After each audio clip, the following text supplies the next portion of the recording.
Российские спецслужбы выявили и обезвредили на Ставрополье спящую ячейку запрещенной экстремистской группировки «Исламское государство», сообщил Национальный антитеррористический комитет.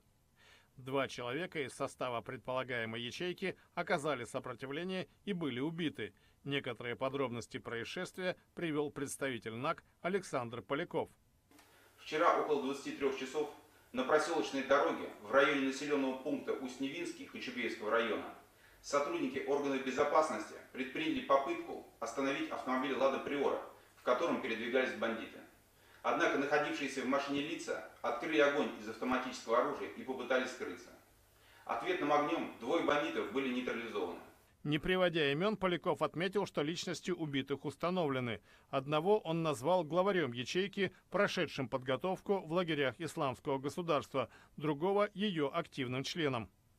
На месте боестолкновения обнаружены автомат, боеприпасы к нему, компоненты для изготовления самодельного взрывного устройства.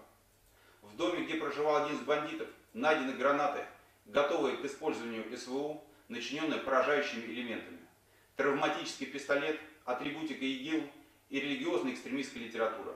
По данным спецслужб, убитые готовили нападения на территории России, в том числе убийство религиозных деятелей и других гражданских лиц. Кем является снятый на видео человек в капюшоне, закрывающем лицо, НАК не уточнил.